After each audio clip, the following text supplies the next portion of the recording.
kalau pendapatan 2024 ini lebih rendah dari 2023 dan lebih rendah dari dugaan pemerintah pertengahan tahun lalu ketika menyusun APBN 2025, maka target 2025 ini kan menjadi lebih tinggi. Jadi effortnya harus lebih kuat untuk mencapai 945 di tahun depan yang sudah diketok APBN kan 2025. Wah, itu butuh lompatan 24%. Dengan demikian kita bisa lah memahami, menyetujui ya. Maksudnya ya pemerintah dihitung-hitung ya APBN harus naik. Kalau nggak naik, nggak kebayang ya. Naik saja mungkin itu tetap tidak tercapai. 2025 tadi kan memang kembali bisa dibayangkan betapa pemerintah sedikit kelimpungan reaksi untuk agar tidak naik, agar pajak diringankan, tidak hanya PPN ya. Di sisi lain mereka kesulitan dengan rasio perpajakan dan juga pendapatan. Ya boleh dipikirkan bagaimana jangka menengah dan panjang perpajakan ini, tapi dalam jangka pendek ini sebaiknya dicari cara-cara yang betul-betul tidak makin membebani masyarakat, karena ini lagi susah.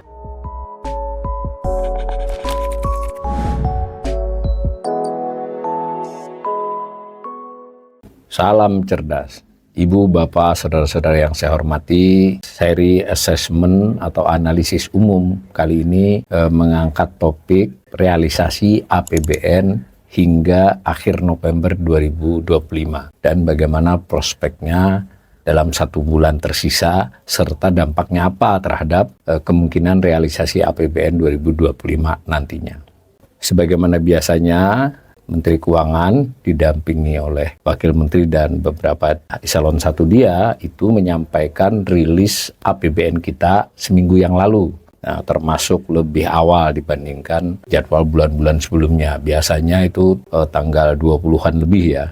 Jumpa pers tersebut sudah banyak dikutip, diberitakan, dan kanal ini juga sudah memberikan komentar atas berita pada beberapa hari lalu. Sebenarnya APBN kita itu adalah nama sebuah dokumen ya. Dokumen tertulis beberapa puluh halaman, bisa 40, 50 tergantung edisinya. Tiap bulan itu baru bisa diperoleh oleh publik karena diunggah di laman resminya Kementerian Keuangan itu beberapa hari yang lalu. Jadi selisih 3-4 hari dari jumpa pers. Pada waktu jumpa pers, bagian-bagian detailnya kita tidak melihat ya, karena kita hanya mendengar paparan, dan paparan tersebut masih bisa kita lacak di beberapa kanal YouTube, termasuk kanal YouTube-nya Kementerian Keuangan. Di dalam dokumen yang sudah bisa kita peroleh, publik peroleh, itu salah satu grafik tabel yang penting adalah yang kami sajikan ini, ringkasan dari seluruh rilis ya. Itu postur APBN, disebut postur ya. Postur itu adalah penyebutan pemerintah sendiri. Nah, ini APBN itu yang disebut postur itu 5 item. Pendapatan negara, belanja negara, lalu ada surplus atau defisit atas itu, lalu bagaimana mengatasi surplus itu disebut pembiayaan. Di tengah-tengahnya ada istilah keseimbangan primernya, agak teknis, itu terkait dengan seperti defisit juga, tapi yang belanja dikurangi, tidak termasuk bunga utang. Nah, kelima-limanya itu diperlihatkan realisasi sampai dengan 30 Novembernya ya. Dari 1 Januari sampai 30 November. Berarti kurang 1 bulan saja lagi selesai. Nah, dibandingkan dengan target setahun APBN 2024. Maka diperoleh angka persentasi. Misalnya pendapatan diinformasikan sudah mencapai 2.492,70 triliun. Sampai 30 November, sedangkan targetnya sendiri 2.802,29 triliun, berarti sudah tercapai 88,95%. Contohnya, juga bisa dibandingkan dengan capaian atau kinerja setahun sebelumnya untuk kurun sama 11 bulan. Nah, Januari sampai dengan November 2023. Pada waktu itu tercapai 2.460,99 triliun. Berarti kalau dibandingkan capaian tahun ini dengan tahun kemarin terjadi sedikit peningkatan 1,29%. Disebutnya growth year on year ya. Tahun kemarin juga bisa dilihat dari targetnya dia berapa persen. Kebetulan tahun kemarin itu ada semacam APBN perubahan tapi dengan payung hukum Perpres. Jadi bandingannya tahun lalu itu tidak dengan APBN yang awal tapi dengan Perpres itu sampai November dicapai 93,32%. Nah, dengan begini kita bisa melihat nih, sekarang capaiannya cuma 88,95, sedangkan tahun kemarin capaiannya selama 11 bulan sudah 93,32%. Berarti pendapatan negara yang sebulan tersisa ini kecil kemungkinan untuk 100%. Saya dan lembaga Sebrate itu sudah menghitung-hitung, nampaknya di kisaran 98% ya, kurang sedikit dari 98%. Lumayan juga sih sebenarnya. Di antara belanja juga begitu, ada presentasinya, lalu defisit ada presentasinya, tapi sesi assessment kali ini khusus menyoroti soal pendapatan negara, terutama perpajakan. Nah, maka komponen dari pendapatan negara tersebut, ada yang namanya penerimaan perpajakan. Ya, penerimaan perpajakan tercapai 1.946,68 triliun. Itu 84,28%. Jadi pendapatan terdiri dari terutama sekali ya dua, yang ada penerimaan hibah itu kecil banget. Jadi penerimaan perpajakan dengan penerimaan negara bukan pajak, PNBP. Tadi pendapatan capaiannya 88,95%, tumbuh 1,29% dibandingkan tahun lalu. Nah, sementara khusus perpajakan capaiannya baru 84,28%. Nah, maka kita harus memperhitungkan nanti berapa sampai akhir tahun. Nanti slide-slide berikut akan saya perlihatkan. Untuk menebaknya adalah kita harus lihat historis, sehingga kita nanti menentukan angka. Tadi sudah saya contohkan, pendapatan kelihatannya akan di 98, capaian sekarang baru 89. Nah, yang penerimaan negara bukan pajak, itu justru sudah melampaui target. Baru 11 bulan sudah 106,18%. Angkanya 522,41 triliun. Meskipun begitu, dia sebenarnya lebih rendah dari tahun lalu. Nah, ini menariknya ya.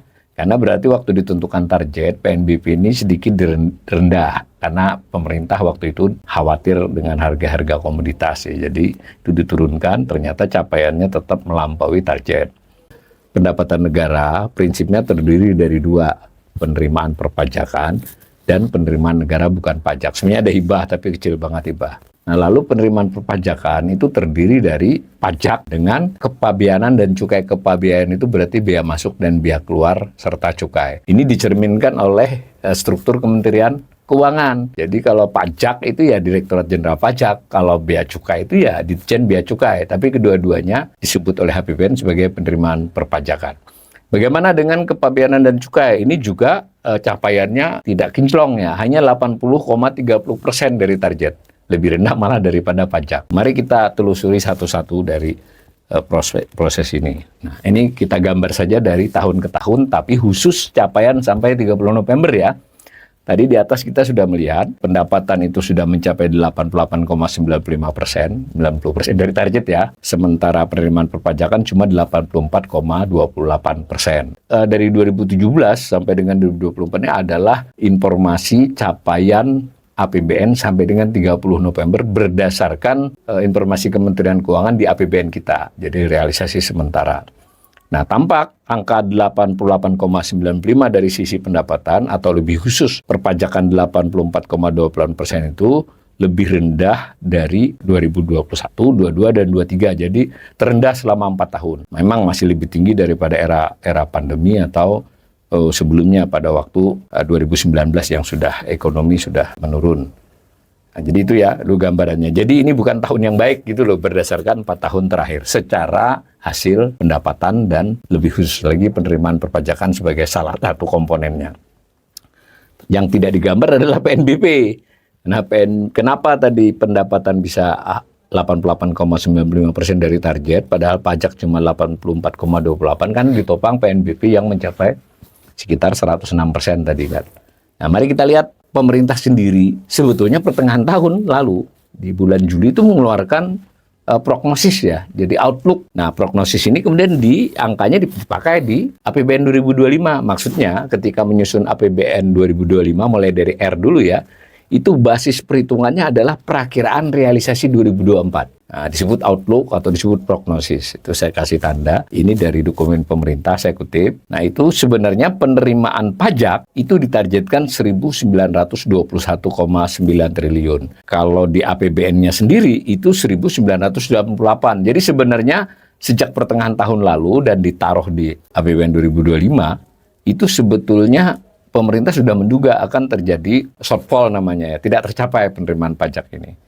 Penerimaan pajak ini bagian dari penerimaan perpajakan kecuali bea dan cukai ya. Itu sudah shortfall, tapi nanti kita akan lihat ternyata 1921 pun ini agak ketinggian. Itu pun tidak akan tercapai. Kelihatannya begitu nanti. Nanti kita lihat slide selanjutnya.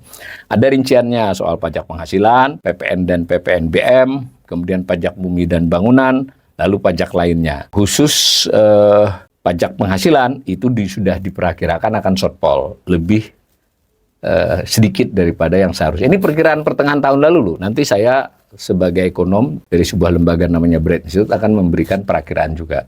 Pajak penghasilan pemerintah memang sudah menduga sejak awal akan shortfall. Berarti kan ada kaitannya dengan perekonomian yang melesu ataupun tidak sebagus perakiraan. Namun dalam hal PPNBM, PPN itu pajak pertambahan nilai, PPNBM itu pajak penjualan barang mewah. Nah, yang menjadi wacana beberapa bulan terakhir, bahkan hari-hari ini masih, itu sebenarnya pemerintah mengiranya akan naik dari target 811,4 akan tercapai 815,5. Bright menduga malah 811 juga tidak tercapai. Nanti kita lihat slide-nya.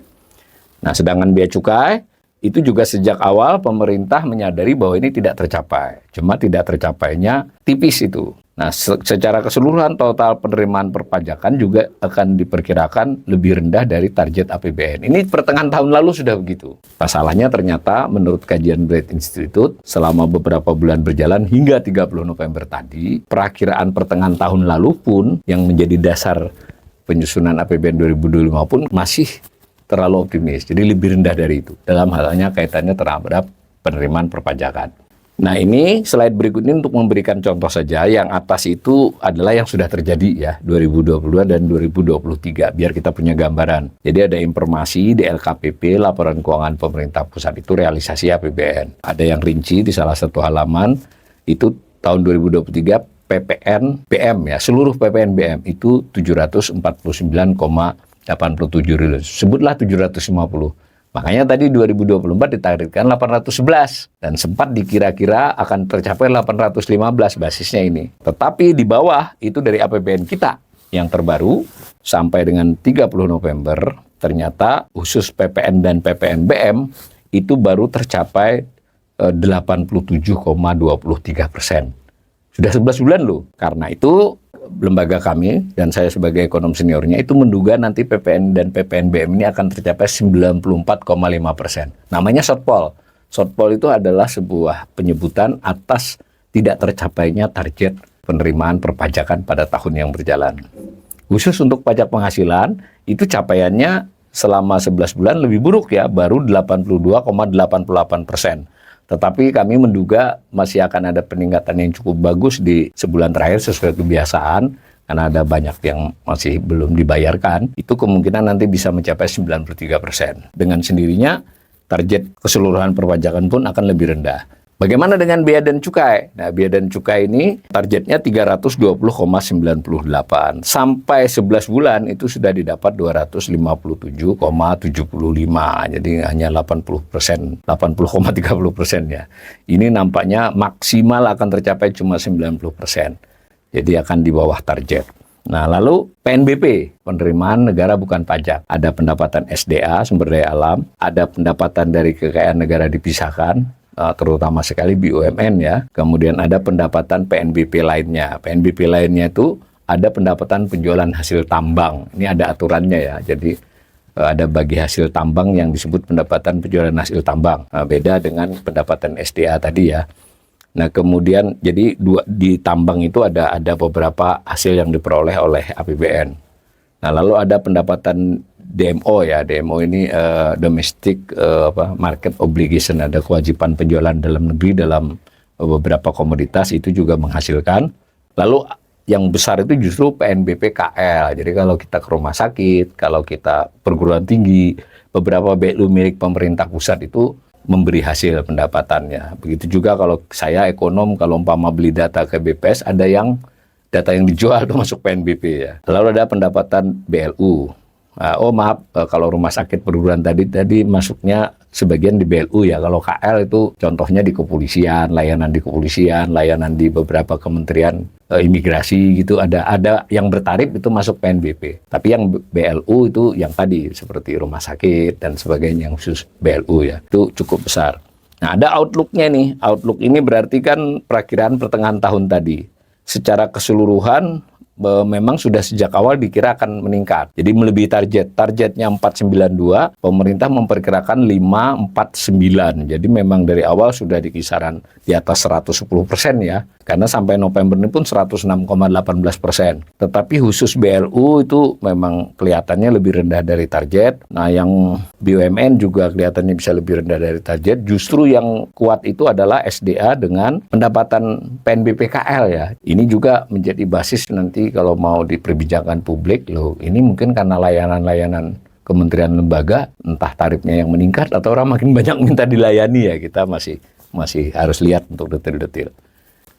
PNBP sampai dengan 30 November diberi informasi, tapi tidak semuanya, cuma A, B, C, dan yang pendapatan KL tadi tidak ditulis di grafik, tapi saya baca ada. Jadi ini tampilan pendapatan tersebut sampai 30 November 2024 dibandingkan dengan pada waktu 30 November 2023. Sebenarnya secara realisasi justru lebih rendah ya, sedikit dibandingkan tahun lalu. Tapi secara target lebih tinggi.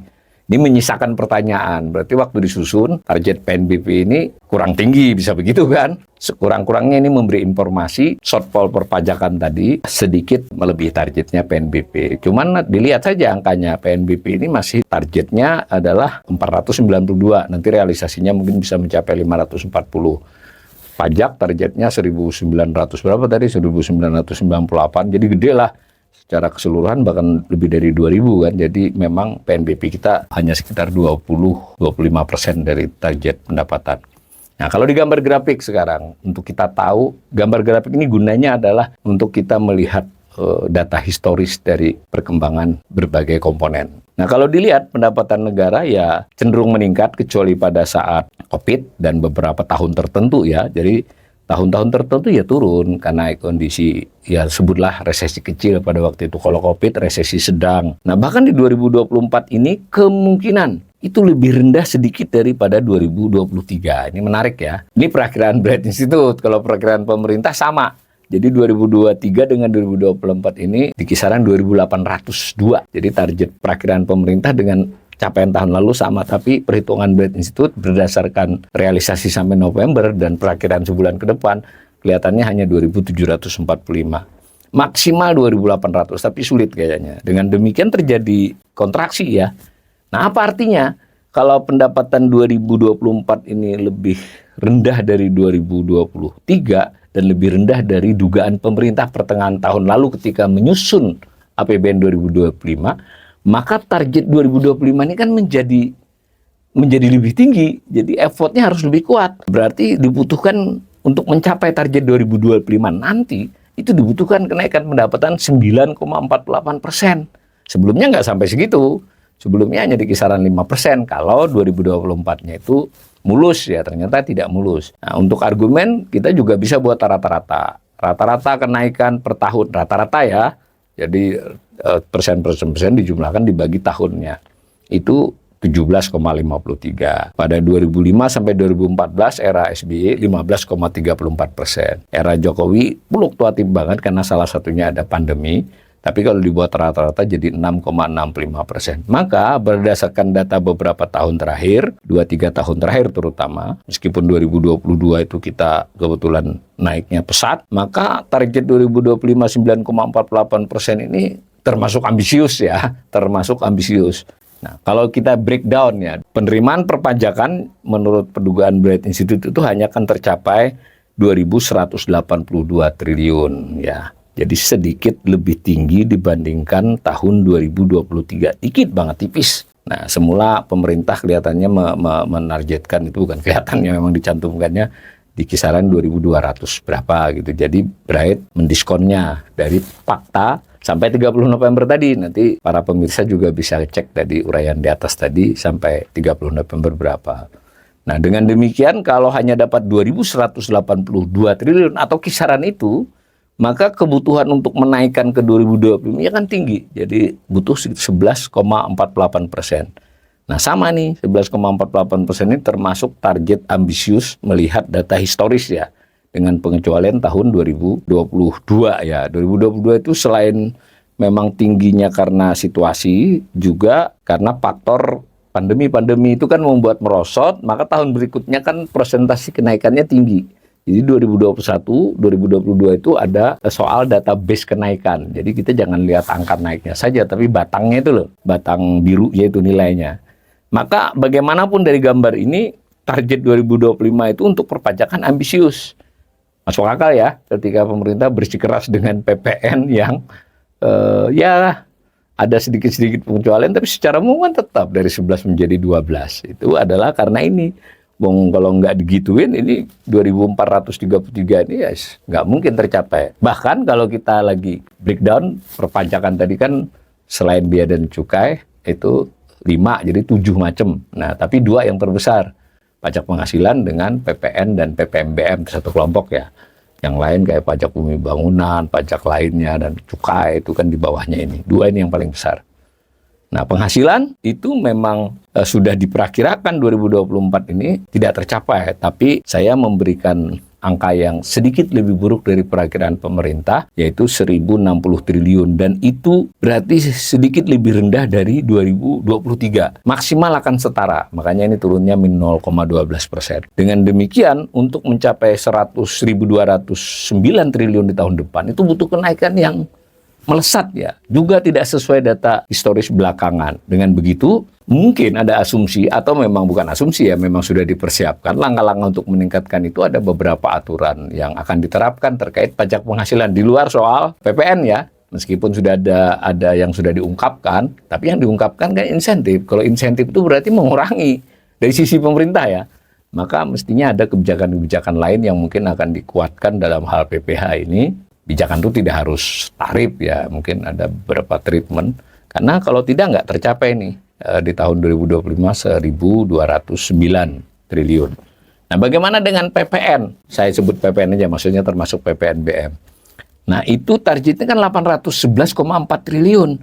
Tapi menurut perhitungan Bread Institute saya, itu hanya 763 triliun. Jadi shortfall. Pemerintah tadi di pertengahan tahun sempat mengira dari target 811 dapat 815. Nah, tapi dari realisasi sampai 30 November, nyaris 800 itu nyaris nggak mungkin.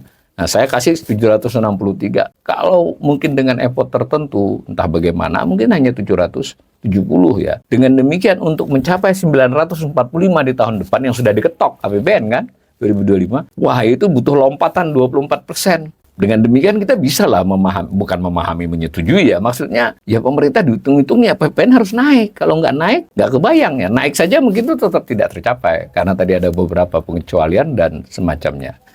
Nah, jadi gitu ya. PPN itu kalau kita baca dari beberapa pemberitaan terakhir dan juga dokumennya, itu ada istilah yang di TV ditanggung pemerintah ya, pajak ditanggung pemerintah. Sebenarnya dia terhitung bayar, tapi tidak dibayar, dia ditanggung pemerintah, namanya belanja pajak. Nah, kira-kira itu ya, itu salah satu di luar tarif 11 atau 12%-nya. Nah, mungkin pemerintah akan melepas beberapa DTP. Nantinya, kan ada bisa saja kalau DTP itu bisa di pertengahan tahun diputuskan juga bisa.